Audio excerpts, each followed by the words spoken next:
আচ্ছা, আমার ভাইয়ের সঙ্গে তো সবাই আছে শুনলাম, আমার সঙ্গে আছেন তো নাকি? আমার সঙ্গে কারা কারা আছে একটু হাত তুলে দেখান। মারহাবা, আলহামদুলিল্লাহ। এটা সত্য? হ্যাঁ, ভাববেন আমরা দু ভাই আলাদা নয়, আলাদা নয়, আমরা দু ভাই এক। ও আমার জান, আমি ওর জান, কথা বুঝে আসছে? কিন্তু দুজন দুটো কাজ করি। ও দেশ ও দেশবাসীর সেবা করতে নেমেছে, আমিও মানুষেরই সেবার জন্য নলেজ সিটি করছি এবং ধর্ম প্রচার করি, কথা বুঝে আসছে? তো সেই জায়গায় ভালো তো বাসেন বললেন, সবাই এক হচ্ছে, এক হয়ে যদি সবকটা নওশাদের পাশে দাঁড়িয়ে যায়, আর অন্য দিক দিয়ে যারা বঞ্চিত গরিব আছে তাদের মধ্যে থেকে যদি 15-20% কোনোদিন চলে আসে, বাস এ তো ক্ষমতায় চলে আসবে। তাহলে আমাদেরকে যে মিটাবার যে কথা হচ্ছিল, কলকাতার বুকে দাঁড়িয়ে ইসলাম রাখা যাবে না, হিন্দু রাষ্ট্র করতে হবে, আর নওশাদ তো সংবিধানকে মান্যতা দেয়, দেখতো নাকি? তাহলে তো সমস্যা হয়ে যাবে। এজন্য টুকরো টুকরো করে দাও, এসব প্ল্যান চলছে, তোমার আমার তো খেয়াল নেই। যাক, একটুখানি এসেছিলাম এদিকে, আবার ফিরে যায় ময়দানে মাশরের কথা বলছিলাম।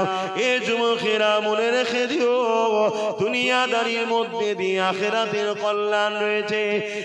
একটা মাত্র নেকি, যার জন্য আল্লাহ বান্দাকে বলছে, বান্দারে তোমার যদি আর একটা নেকি হতো, আমি আল্লাহ তোমাকে নাজারটা দিয়ে দিতাম। বান্দা আল্লাহ পাকের কাছে আরজু করলে, ও রব্বি আল্লাহ আমাকে সুযোগ একটা দেয়া হো, আমি ময়দানে মাশরে একটু ঘুরে ঘুরে দেখি কেউ যদি আমাকে একটা নেকি দিয়ে দেয়। আল্লাহ বলল, যাও বান্দা, আমি তোমাকে সুযোগটা দিয়ে দিলাম। বান্দা নেকি খুঁজতে বেরোলো, এই পর্যন্ত মনে রাখেন। পরে বলছি, অপর দিকে আর একটা বান্দা যাকে আল্লাহ হিসাবের জন্য ডেকেছে, ওরে আমার বান্দার হিসাবটা দে রে বান্দা। বান্দা এই সময় হিসাব দিতে লেগেছে, দিবার আগে আল্লাহ পাককে বলতে লেগেছে, ও রব্বি আল্লাহ পাক, আপনি আমার হিসাবটা নেবেন না, কারণ আমি দুনিয়া জমিনে অন্যায় আর অন্যায় করেছি, পাপ আর পাপ করেছি। আল্লাহ আল্লাহ কোনো ভালো কাজ আমি করতে পারিনি, তাই আল্লাহ আপনি আমার হিসাবটা নিয়ে সবার কাছে অপমানিত না করে গোপনে গোপনে আমাকে জাহান্নামে দিয়ে দেয়। বান্দা নিজে থেকেই স্যালেন্ডার, যেই ভালো কাজ করিনি আমাকে আপনি জাহান্নামে দিয়ে দেন। আল্লাহ বলবে, লা তাখনাতু মির রাহমাতিল্লাহ, আমার রহমত থেকে নিরাশ হও না বান্দা, একবার তোমার আমলনামাটা দেখাও না। বলুন সুবহানাল্লাহ। এ নওজোয়ান তরুণেরা, আল্লাহ পাক কুদরতি ভাবে বান্দার আমলনামা দেখবে, ওই আমলনামার মধ্যে দেখা যাবে শুধু অন্যায় অন্যায়, ভুল ভ্রান্তি, পাপে ভরা। দেখতে দেখতে দেখা যাবে একটা মাত্র ভালো কাজ, ওখানে একটা নেকি কম, এখানে শুধুমাত্র একটা ভালো কাজ। আমার আল্লাহ পাক বলতে লাগবে, বান্দারে তুই তো অন্যায় করেছি, ভুল করেছি, পাপ করেছি বান্দা, তবে তোর একটা ভালো কাজ পেয়েছি, যে কাজটা আমি আল্লাহ আমার বড় পছন্দ, খুশি করে দিয়েছে। এ বান্দারে বল, আমি আল্লাহ তোর উপরে রাজি হয়ে গেছি, বল খুশি হয়ে গেছি, তুই কোথায় যাবি? বান্দা বলবেন, আল্লাহ আপনি যদি দয়া করে আমাকে জান্নাত দান, যেতে পারবো। আল্লাহ পাক বলবে, বান্দারে যা, আমি তোর কাজে এত খুশি হয়ে গেছি, একটা মাত্র ভালো কাজে আল্লাহ রাজি হয়ে গেছে। আল্লাহ বলবে, বান্দারে যা, আমি আল্লাহ তোকে আমার দয়ার বিনিময়ে জান্নাতি বানিয়ে দিলাম। এ যুবকেরা, তরুণেরা, ওখানে একটা নেকি কম, সে খুঁজতে বেরিয়েছে, এখানে শুধুমাত্র একটা ভালো কাজ, কিন্তু আল্লাহ তো রাজি হয়ে গেছে। আল্লাহ পাক বলবে, যা জান্নাতে চলে যা। কি এমন ভালো কাজ ছিল? আল্লাহ নবী সাহাবাদেরকে জানিয়েছে, হ্যাঁ আমার সাহাবারা শুনে রেখে দাও, কিয়ামতের দিন ওই যুবক ছেলেটা আল্লাহ পাক ওই একটা ভালো কাজের জন্য জান্নাত দেবে। ওই ভালো কাজ হলো এটা, প্রচন্ড গরমের সময়তে এক পশুকে গলায় দড়ি দিয়ে বাঁধা ছিল, ওই পশুটা রোদের গরমেতে জিভ দিয়ে বের হয়ে গিয়েছিল, পানির পিপাসা লেগেছিল। এই বান্দা দেখে বড় কষ্ট হয়েছে, তার মধ্যে দয়া হয়েছে, এ আল্লাহর সৃষ্টিকে ছায়াতে বেঁধে দিয়ে পানি পান করিয়েছিল, দয়া দেখিয়েছিল। আল্লাহ পাক বলতে লাগবে, বান্দারে আমার দিয়া দয়ালিয়ে তুই আমার সৃষ্টির উপরে দয়া দেখালি, যা আমি আল্লাহ এই কঠিন দিনে কেন তোর উপরে দয়া দেখাবো না, যা আমি আল্লাহ আজ তোর উপরে দয়া দেখিয়ে জান্নাতি করে দিলাম। আরো জোরে বলুন সুবহান।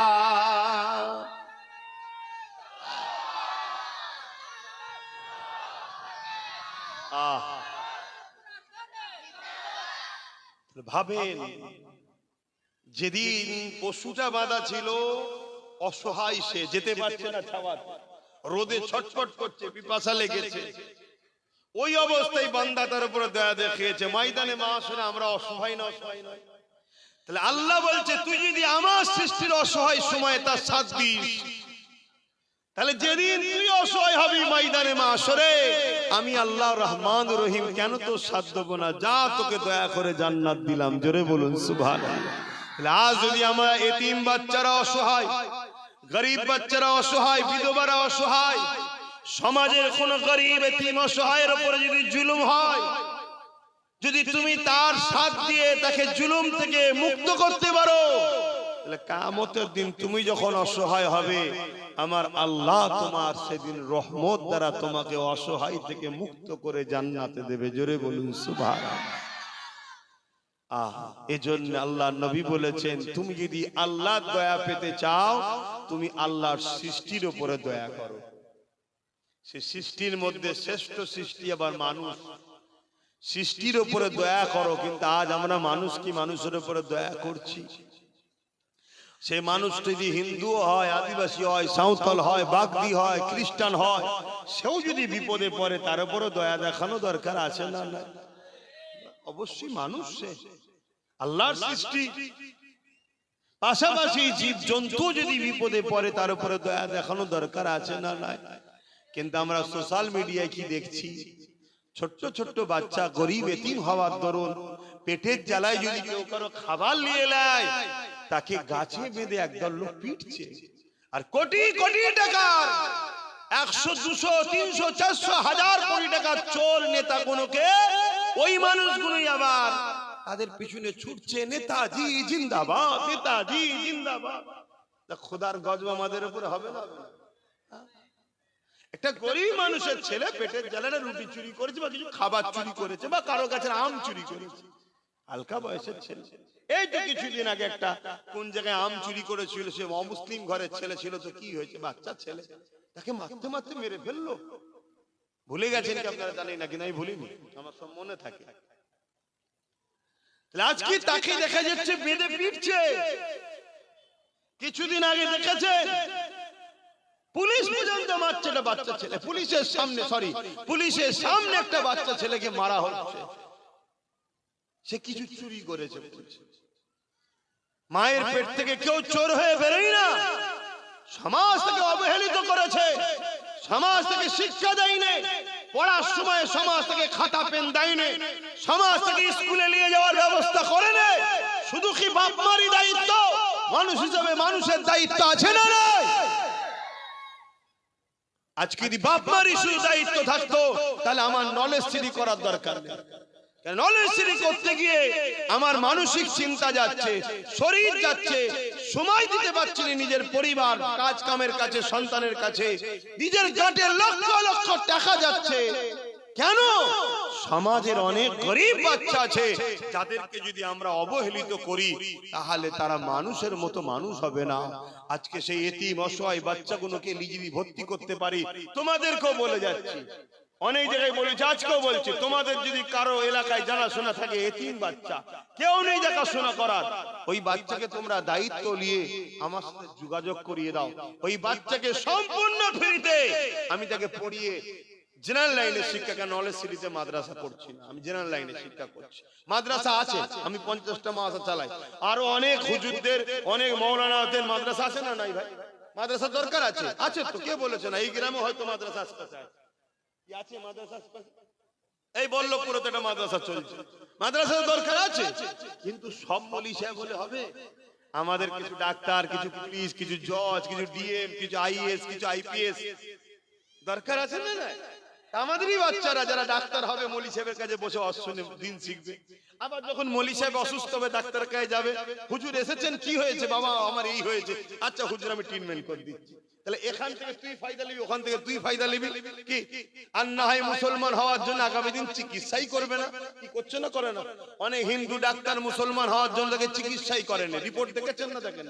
প্রকাশ্য বলছো মুসলমান ওকে চিকিৎসা করবো না, ও মুসলমান ওর ডেলিভারি করবো না। শুনছো কোথায় যাচ্ছে পরিস্থিতি? এই সব কিছু চিন্তা ভাবনা করে আমি নলেজ সিটা করছি। ভুল করছি না? আমার তো মনে হচ্ছে ভুলই করছি। আমি তো মাঝে মাঝে মনে হয় খালি খামাকায় কত আরামে আল্লাহ রেখেছিল, জলসা করতাম। প্রথম জীবনের কথা বলছি, ঘরে এসে ঘুমোতাম, খাওয়া দাওয়া করতাম, আবার জলসা বেরিয়ে যেতাম। খালি খামাকায় নওশাদকে দিয়ে রাজনীতিটা করাতে গেলাম আর আমি নলেজ সিটা করতে গেলাম। ও পেরেশান, আমিও পেরেশান। না ও আমায় দেখতে পাচ্ছে না, আমি ওকে দেখতে পাচ্ছি। কালকে ঘরে ঢুকলাম, ও ঘরে নেই। আজকে সকালে ঘুম থেকে উঠলাম, ভোর 3টেই বেরিয়ে গেছে, মালদায় গেছে। তাহলে ভাবুন কি ছুটা ছুটছে ছেলেটা, একটাই ছেলে, কোথায় কোথায় ছুটছে। আর আমাদের দুজনে আমাদের বাড়ি বাপ মা পেরেশান। কখন যে কি খবর আছে, কখন কাকে ধরলে চলে গেল, কখন কার গাড়িতে ঢিল ছুড়লো নাকি, কি টেনশন থাকে না? থাকে না? কি ভুল করেছি তো নাকি? এই বল না ভাই, সত্যি করে বল। ও ঠিক করেছি? ঠিক যখন করেছি সাথ দিচ্ছ তো? আমার ভাইটার সাথে আছো তো নাকি, না ওর বিরুদ্ধে সব? ঠিক বলছো? একটু সাক্ষী দাও দেখি কারা আছো আমার ভাইয়ের সাথে। লম্বা হাত তুলবে। ঠিক বলছো? ঠিক বলছো? আচ্ছা একটু দেখো তো ডায়ে বায়ে কেউ হাত তুলতে বাকি আছে কি, একটু দেখো না।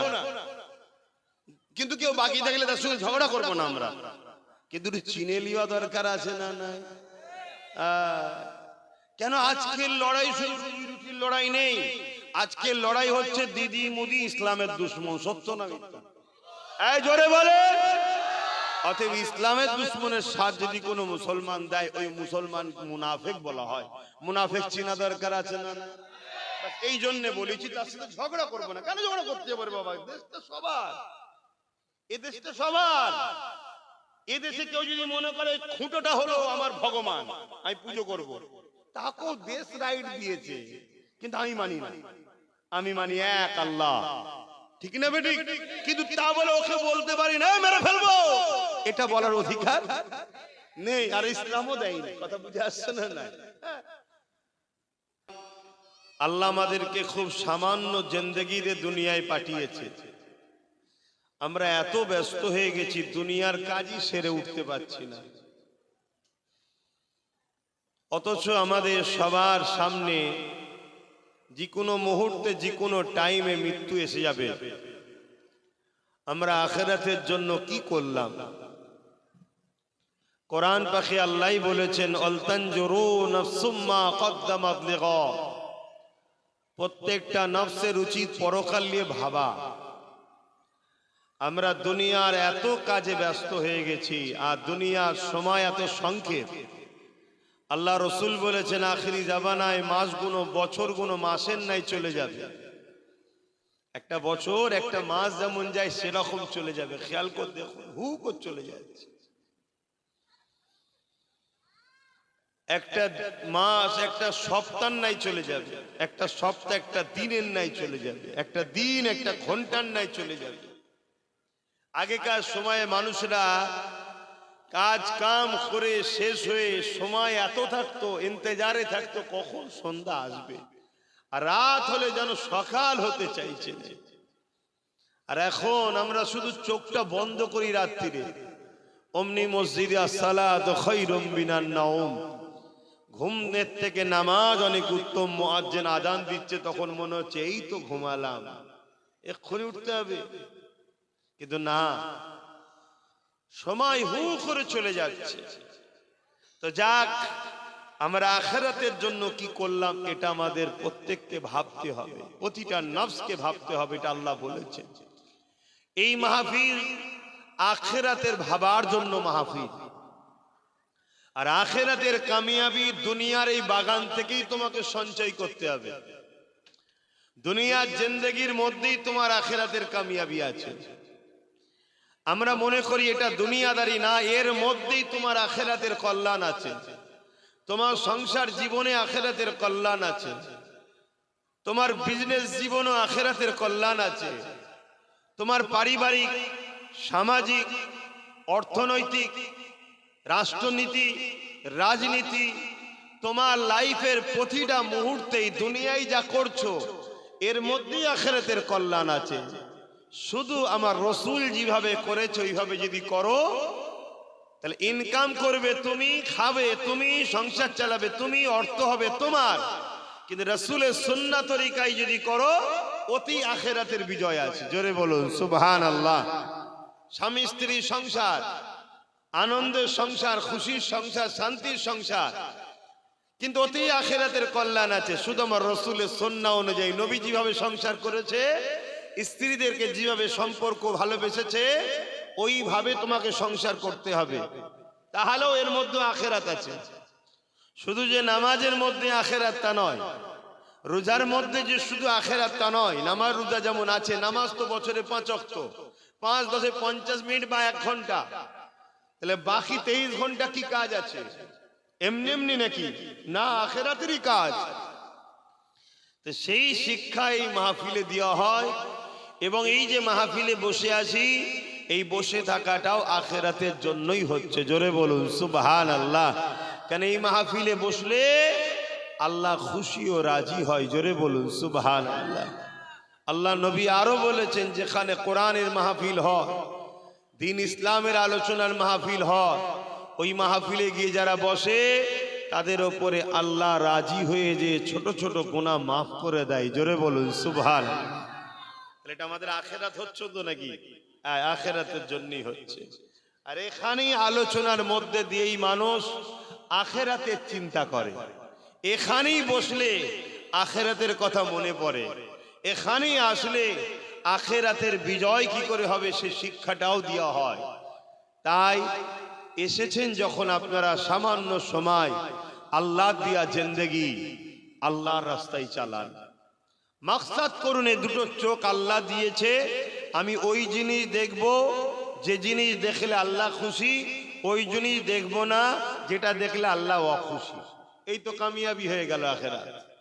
এই কান আল্লাহ দিয়েছে, এ কানে আমি ওই কথা শ্রবণ করব যে কথা শ্রবণ করলে আল্লাহ খুশি হয়, ওটা শ্রবণ করব না যেটা শ্রবণ করলে আল্লাহ অখুশি হয়। এখানে কোরআন শুনবো, এখানে হাদিস শুনবো, এখানে দিনের আলোচনা শুনবো, এখানে গরিব অসহায় দুঃখীদের মা বাপের কথা শুনবো, এখানে গান বাজনা, বেহুদা বেশরিয়াতি, জালিম অত্যাচারী শরাবি চরিত্রহীন সমাজ বিরোধীদের কথা আমি শুনবো না। তাহলে আখিরাত কামিয়াব। আল্লাহ দিয়েছে দুটো পা, এই পা দিয়ে আল্লাহর রাস্তায় চলবো। যে রাস্তায় চললে আল্লাহ খুশি হবে সে রাস্তায় হাঁটবো। আজকের এই যে মাহফিলে এসেছেন, বসেছেন, এই আশা বসা আল্লাহ খুশি। এই আল্লাহ দিয়া কদম আপনি এমন একটা জায়গায় আজকে লাগিয়েছেন যেটা আখিরাতের জন্য কামিয়াবি। জোরে বলুন সুবহানাল্লাহ। আপনি যদি হালাল ইনকামের জন্য যান, আপনি যদি হালাল ইনকামের জন্য যান, ওটাও আপনার আখিরাতের কল্যাণ। প্রতিটা কদমে কদমে কেউ যদি হালাল ইনকামের জন্য ঘরে, শুনছো যুবক, তোমরা ব্যবসা কারবার করো তো, মাঠে যাও, বিভিন্ন ফেরি করো, বিভিন্ন দোকানে যাও, বিভিন্ন জায়গায় মাল আনতে যাও, যদি হালাল ইনকামে যাওয়ার এটা যদি নিয়ত থাকে যে হালাল ইনকাম করতে আল্লাহ বলেছে, আমি পারি হারাম ইনকাম করতে কিন্তু করছি না, হালাল করছি, এজন্যে আল্লাহ খুশি হবে, তোমার প্রত্যেকটা কদমে কদমে 10টা 10টা নেকিও হবে। জোরে বলুন সুবহানাল্লাহ। এটা তোমার আখিরাত। তাহলে দুনিয়ার মধ্যেই আখিরাত, দুনিয়ার কাজের মধ্যে দিয়েই আখিরাতের কামিয়াবি। কিন্তু আমরা ব্যবসাটাকে মনে করি এটা দুনিয়ার ব্যাপার, সংসারটাকে মনে করি এটা দুনিয়ার ব্যাপার। এখানে আবার রাসূলুল্লাহর প্রয়োজন কি আছে? না, তোমার আমার জিন্দেগির প্রতিটা মুহূর্তে একজনই লিডার, তোমার আমার মুহাম্মদ আরবি সাল্লাল্লাহু আলাইহি সাল্লাম। তিনি আমাদের মডেল, তিনি আমাদের প্রতীক, তিনি আমাদের সবকিছু। তিনি ছাড়া অন্য কাউকে উম্মতে মুহাম্মাদি মানতে পারে না। উম্মতে মুহাম্মাদির মধ্যে যদি কেউ মুনাফিক মুসলমান হয়, তাদের বৈশিষ্ট্য হলো রসুলকে শুধু মুখে রাখে, হাকিকাতে তারা রসুল ছাড়া সবাইকে ফলো করে চলে। আর উম্মতে মুহাম্মাদি হাকিকাত তারা যারা জিন্দেগির প্রতিটা মোড়ে, প্রতিটা মুহূর্তে, প্রতিটা সেকেন্ডে, প্রতিটা কাজে রসুলকে তারা ফলো করে, যে এই কাজটা আমার রসুল কিভাবে করতে বলেছে। আমার নবীর লাইফটাই তো আমাদের জন্য ইসলাম, জোরে বলুন সুবহানাল্লাহ। আমার নবীর জীবনীটাই তো আমাদের জন্য কোরআন, জোরে বলুন সুবহানাল্লাহ। তাহলে সেই রসুলে পাক সাল্লাল্লাহু আলাইহি ওয়াসাল্লাম এই কদম কিভাবে ফেলেছে, এই কদম কোন রাস্তায় চালিয়েছে, এটা আমাদেরকে দেখতে হবে। কারণ আল্লাহ পাক এই কদমের হিসাব কিয়ামতের দিনে কিন্তু নেবে। ওরে আমার বান্দা বান্দি রে, আমি আল্লাহ তোদেরকে দুটো পা দিয়েছিলাম রে, আমি আল্লাহ তোদেরকে যদি দুটো পা না দিতাম, তোরা পরমপক্ষাপেক্ষী হয়ে থাকতে, তোরা নিজেদের ওপরে নির্ভর করে ঘুরতে পারতিস না। আমি আল্লাহ তোদেরকে দুটো পা দিয়েছিলাম, এই পা দিয়ে তোরা তোদের মনের মতো, নিজের ইচ্ছা মতো, স্বাধীন মতো, নিজের মতো করে যেখানে খুশি যেতে পারবে। তবে বান্দারে, আমার পা দিয়ে আমার দুশ্মনদের কাজে যাবি না, আমার দিয়া পা দিয়ে আমি যে জায়গাকে যাওয়া পছন্দ করে ওই জায়গাতে যাবি না। ওরে আমার বান্দা বান্দি রে, আমি আল্লাহ তোদেরকে পা দিয়েছি, এই পা দিয়ে মসজিদে যাবে, এই পা দিয়ে মাদ্রাসায় যাবে, এই পা দিয়ে আলেমে হাক্কানি আল্লাহওয়ালাদের কাছে যাবে, এই পা দিয়ে কোরআনের মাহফিলে যাবে, এই পা দিয়ে হালাল ইনকাম করার জন্য যাবে, এই পা দিয়ে মা বাপের কাছে যাবি, এই পা দিয়ে গরিব দুঃখীদের কাছে যাবে, এই পা দিয়ে অসহায়দের জন্য আগিয়ে যাবে। আরে আমার বান্দা বান্দি রে, আমি আল্লাহ তোদেরকে দুটো পা দিলাম, এই পা দিয়ে এক কথায় আমার রাস্তাতে চলবে। আমার রাস্তাটা কোন রাস্তা? যে রাস্তা হলো রাসূলুল্লাহর রাস্তা। আমার রাস্তা কোন রাস্তা? ইহদিনাস সিরাতাল মুস্তাকিমের রাস্তা। মুস্তাকিমের রাস্তা কোন রাস্তা? সিরাতাল্লাযীনা আনআমতা আলাইহিম, যাদের উপরে ইনাম দিয়েছি ওদেরই রাস্তা। কাদের উপরে ইনাম দিয়েছি? মিনান নবিয়্যিন ওয়াস সিদ্দিকিন ওয়াস শুহাদা ওয়াস সালিহিন। এই চার শ্রেণীর রাস্তা হলো আমার রাস্তা। যারা নবিয়্যিন, সিদ্দিকিন, শুহাদা, সালিহিন, এই চারজন যে রাস্তায় চলেছে, ওই রাস্তায় বান্দা তোরা যাবে। তাহলে আমি আল্লাহ তোদের এই কদম পাগুলোকে জান্নাতে ঘোরার জন্য ব্যবস্থা করে দেব।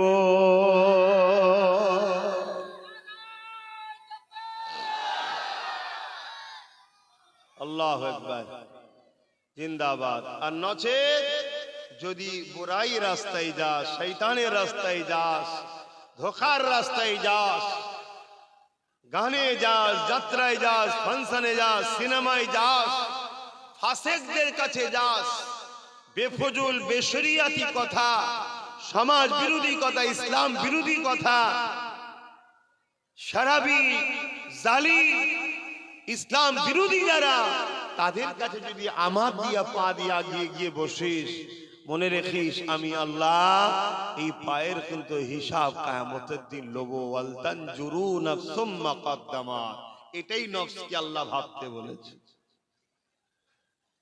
বান্দা আমি তোদেরকে হাত দিলাম, এই হাত দিয়ে তোরা তোদের প্রয়োজনের কাজ মিটাবি।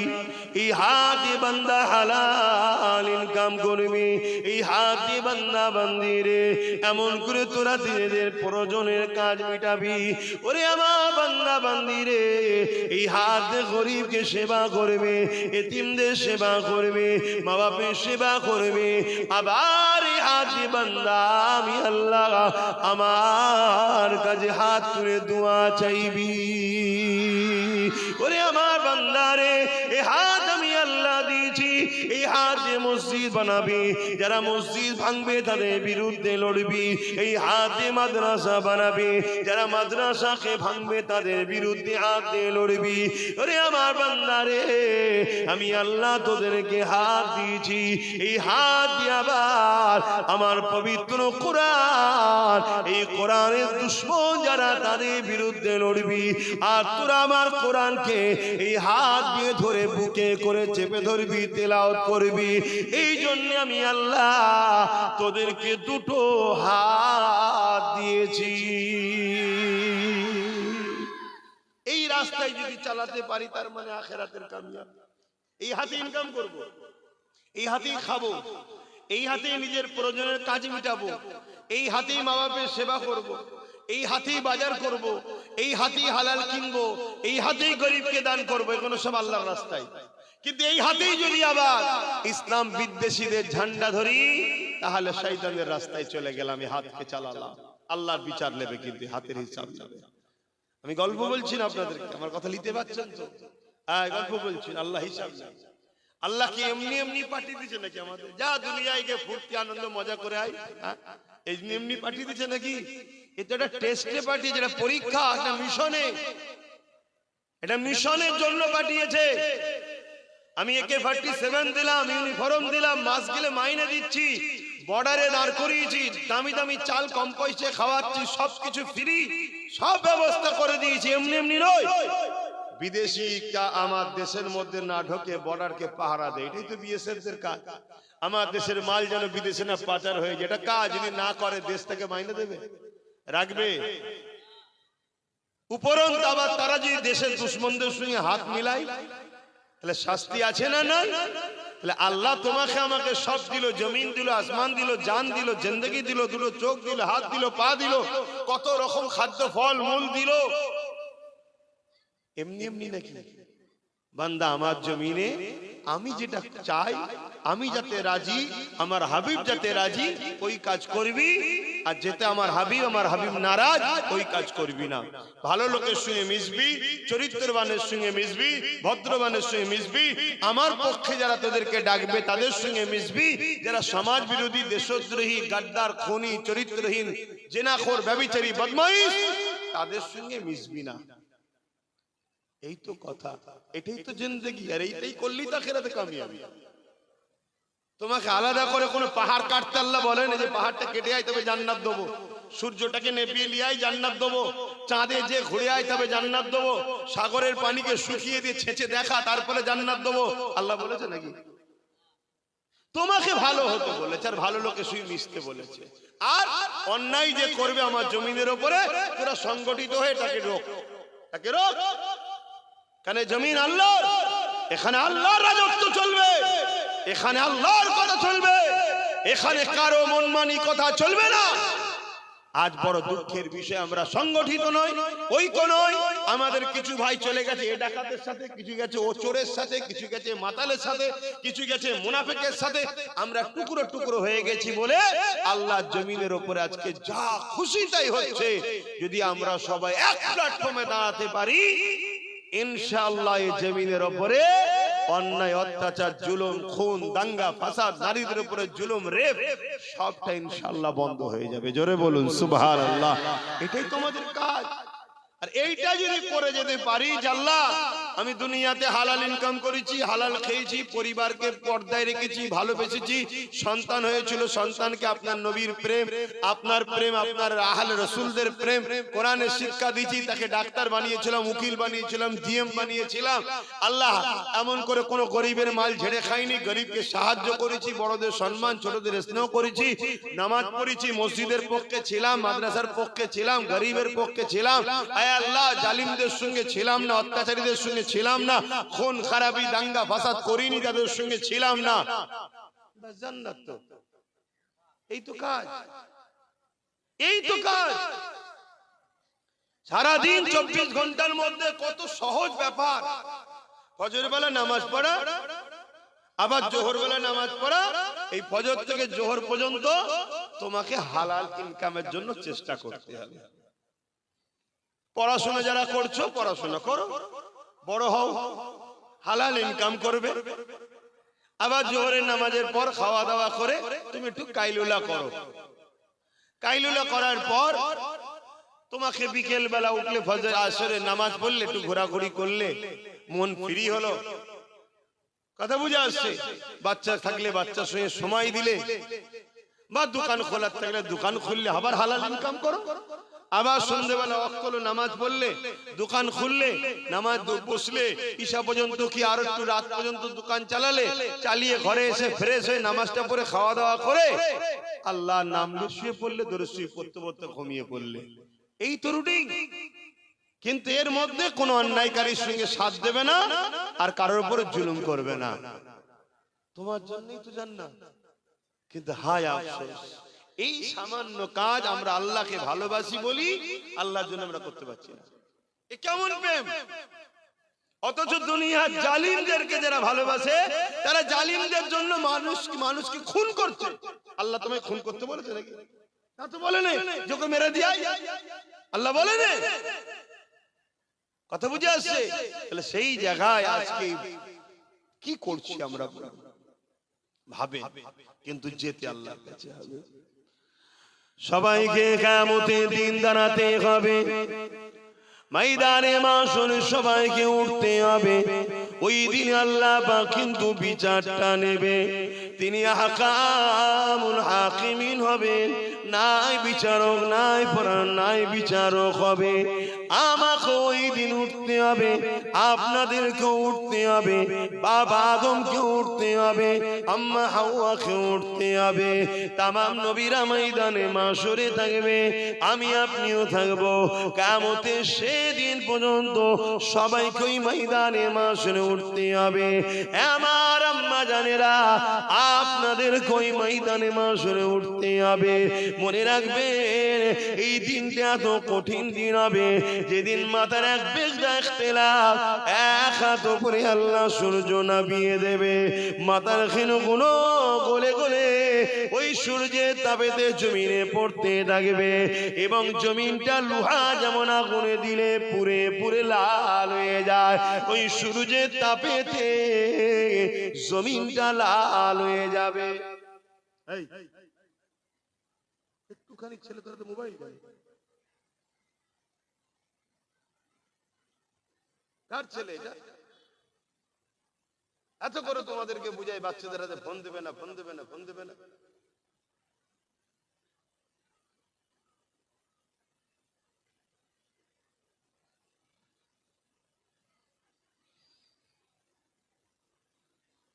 মানুষ খারাপ হয়ে গেছে ভাই। আপনাদের সঙ্গে মিশা আগামী দিন আমার দ্বারা মনে হচ্ছে সম্ভব হবে না। এত করে বলি, কানে কথা যায় না, বাচ্চাদের ফোন দেবেন না কেন? ওইটুকু ছেলের হাতে ফোন দিয়েছে, আর ওইদিকে আমার মা বোনরা দেখেন না, কথা বলেই যাচ্ছে, বলেই যাচ্ছে।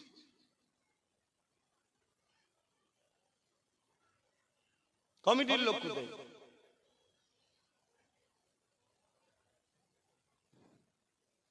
আর 10 হাত দূরে করতে পারতো তো প্যান্ডেলটা, তাহলে তুমি উঠে যেতে।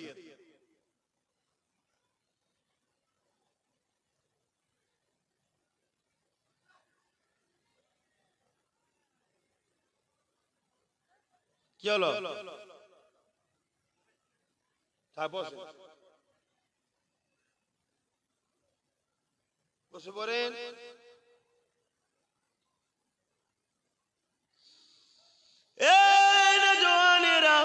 অনেকে আছে তোমাকে ভালোবাসা দিয়ে, অন্যায় দেখার পরও চুপ থেকে তোমাকে ভালোবাসা দিয়ে শুধু তোমার থেকে সে নিজের ফায়দাটা বুঝে নেবে। শুনছো তো? অনেকে আছে, তুমি অন্যায় করবে দেখবে, তাও তোমাকে ভালোবাসা দিয়ে নিজের ফায়দাটা নিতে নেবে। আমি পারি, কিন্তু না, আমি সেই রকম ভালো তোমায় বাসি না, তাই অন্যায় দেখলে ধরি না। কি দরকার আছে? তোমার ছেলে মোবাইল দেখে বড় হলে তোমাকে পিটিবে, তো আমার কি যায় আসে? আমি আমার ছেলেকে আলহামদুলিল্লাহ চেষ্টা করি, যত যাই হোক, কেঁদে কোকিয়ে গেলেও মোবাইলের সাথে কোনো সম্পর্ক নাই। তুই একদিন কাঁদবি, দুদিন কাঁদবি, আর মোবাইল থাকলে সারা জীবন কাঁদবে ছেলেরা। এই মোবাইল এত খারাপ জিনিস। আর যেদিন বড় হয়ে যাবে, বুঝতে শিখবে, সেদিন ওর পয়সা ও কিনুক না, সেদিন প্রয়োজনের জন্য কিনবে, সেদিন ভালো হবে। আসেন জি কথা আলোচনা করতেছিলাম, কিয়ামতটা তো কঠিন দিন হবে। আল্লাহ নবী জানিয়ে দিলেন যে দিনেতে বাপ ছেলে হবে না, ছেলে বাপের হবে না, মা মেয়ের হবে না, মেয়ে মায়ের হবে না। এক কথাও চিনে না চিনার ভান করবে। ওই কিয়ামতের দিনেতে এমন সময় একজন বান্দার হিসাব নেওয়া হবে, যে হিসাব নেওয়ার পরে দেখা যাবে একটা মাত্র নেকি কম পড়ে গেছে তার। আল্লাহ পাক বলবে, বান্দারে তোমার যদি আর একটা নেকি থাকতো বান্দা, তাহলে আমি আল্লাহ তোমাকে জান্নাতি করে দিতাম। এ বান্দারে একটা নেকি কম তোমার পড়ে গেছে। আজকে যতগুলো মানুষ এখানে বসে আছে, বলুন তো দেখি প্রতিটা মুহূর্তে আপনাদের বসে থাকা দরুন নেকি হচ্ছে না হয়নি? এক তো জান্নাতের বাগান, আবার নবীর একটা কথাকে মানছো। রাসূল বলেছেন মাহফিলে গিয়ে বসতে, নবীর ওই কথার সুন্নাত পালন করছো, নেকি হচ্ছে তো। কিয়ামতের দিনে একটা নেকি কম পড়ে যাওয়ার জন্য লোক ধরা পড়ে যাবে। এই না জওয়ান তরুণেরা, ওই বান্দা তখন বলতে লাগবে, ও রব্বি আল্লাহ পাক, আপনি যদি ইজাজত দেন আমি কিছু কথা আপনাকে বলবো। আল্লাহ পাক বলবে, বান্দারে বলো, আজকে তোমাকে আমি ইজাজত দিলাম, বলো। ওই সময় সেদিন বান্দা বলতে লাগবে, ও রব্বি আল্লাহ পাক, আপনি যদি একটু আমাকে সুযোগ দেন আমি ময়দানে মাশর ঘুরে ঘুরে দেখব, মাত্র একটা নেকির ব্যাপার, একটা নেকি কোনো না কোনো জায়গায় মিলে যাবে। এ যুবক রে, বুঝাতে চাইছি ময়দানে মাশরটা কেমন। আল্লাহ ওই সময় বলবে, বান্দারে এটা ময়দানে মাশর, তুমি কি জানো না বান্দা, এখানে সবাই নফসি নফসি করছে, যে যার বাঁচার জন্য চিন্তা করছে। একদিকে জাহান্নামের গর্জন, যে গর্জনে আল্লাহর বান্দার অজ্ঞান চৈতন্য হয়ে যেতে লেগেছে। এই ময়দানে মাশরেতে তোমাকে কে নেকি দেবে রে বান্দা? ওই সময় বান্দা বলতে লাগবে, আল্লাহ এই ময়দানে মাশরে আমার জনম দুঃখিনী মা রয়েছে, মায়ের থেকে আপন কে হয়? যে মা আমাকে কত বড় করেছে, আদর করে লালন পালন করেছে, আমার জন্য আব্বার কাছে কত বকা খেয়েছে, আমার জন্য কত রাগ মুখ খেয়েছে। ওই মা যিনি আমার জন্য কত যন্ত্রণা ব্যথা সহ্য করেছে, সেই মা ওই ময়দানে মাশরে রয়েছে। আল্লাহ পাক আপনি যদি বলেন একবার মায়ের কাছে গিয়ে দেখবো, বাপও রয়েছে বাপের কাছে যাব, স্ত্রী রয়েছে স্ত্রীর কাছে যাব, বন্ধু রয়েছে ভাই রয়েছে বোন রয়েছে, কেউ না কেউ তো একটা নেকি দিয়ে দেবে। আল্লাহ পাক তাহলে আমি নাজাত তো পেয়ে যাব। ওই সময় আল্লাহ পাক বলবে, হে আমার বান্দারে, এই ময়দানে মাশরে কেউ কারো হবে না। বান্দা তুমি যখন জানতে চাও, দেখতে চাও, বান্দা আমি তোমাকে নিরাশ করব না।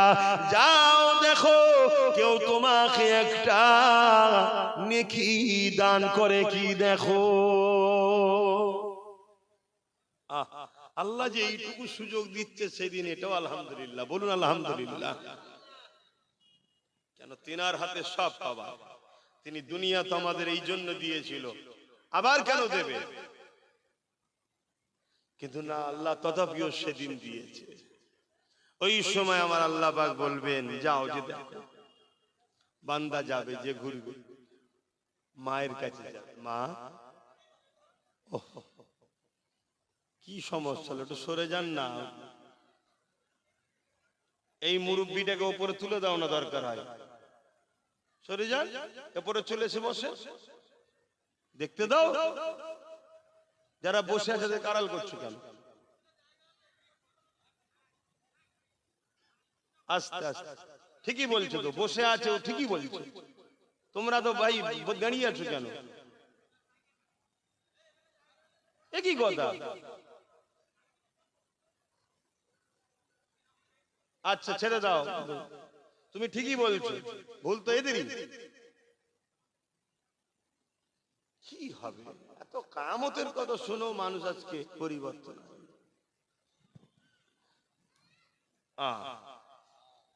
কিয়ামতের দিন আল্লাহ ঘোষণা দেবে, ন্যায়বাদী, সত্যবাদী, মানবতাবাদী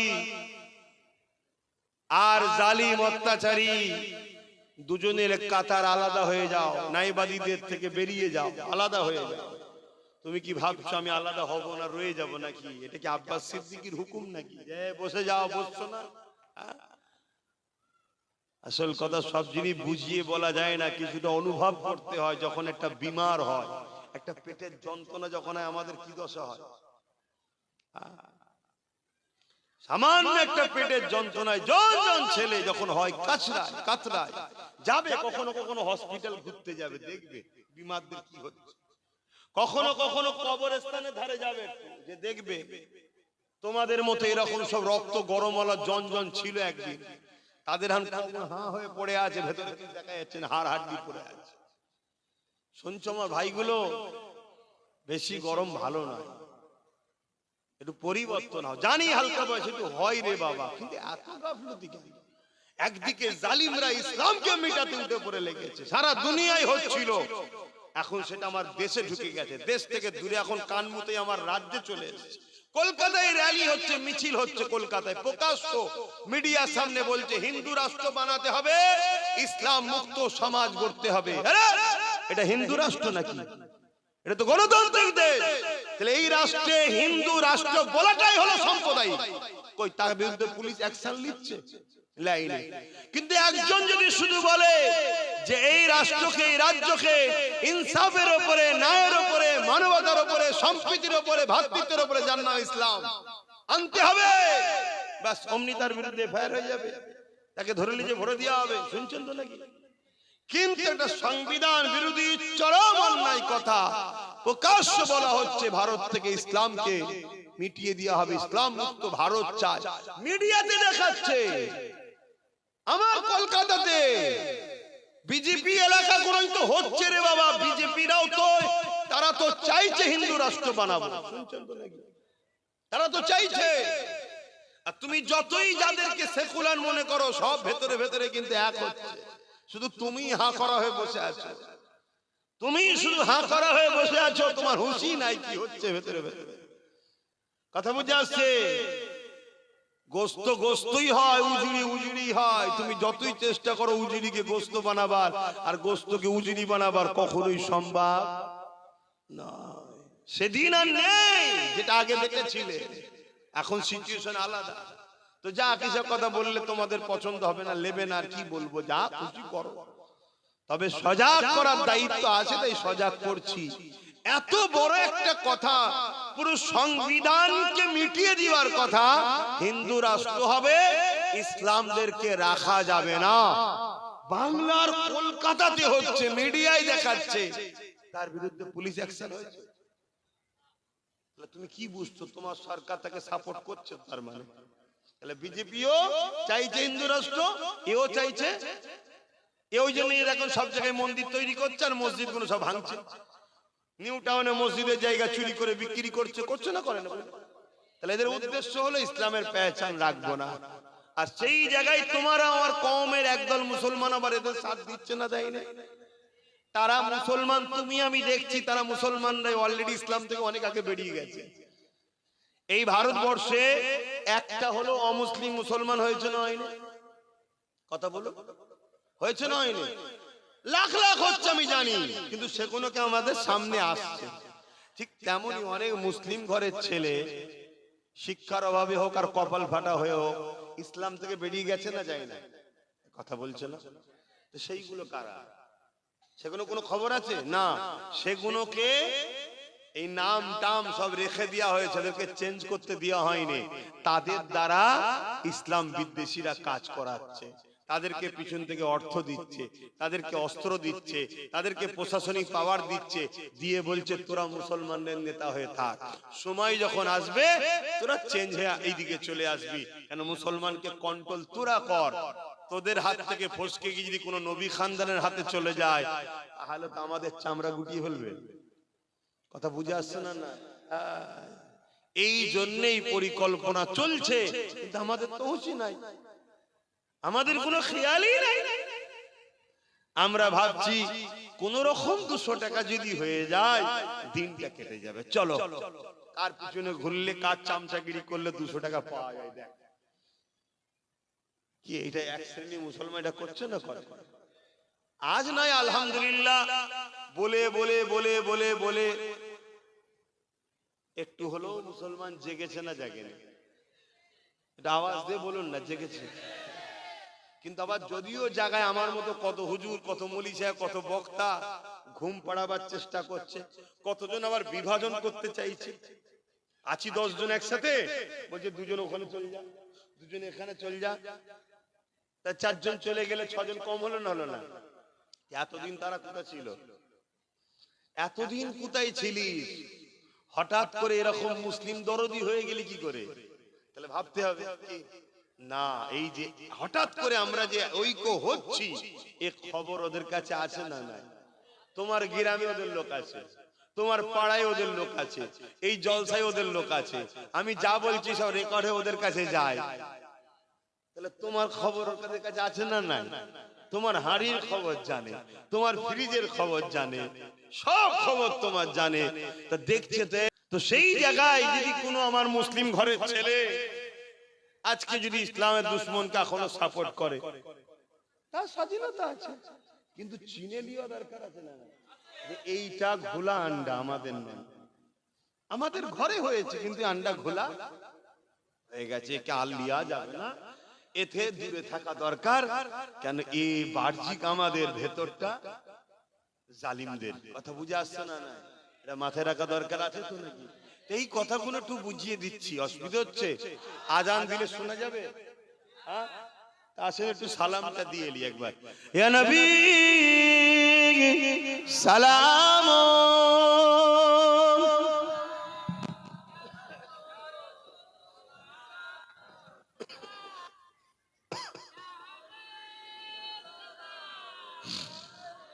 এরম চোখের ঘরে আলো দেয়।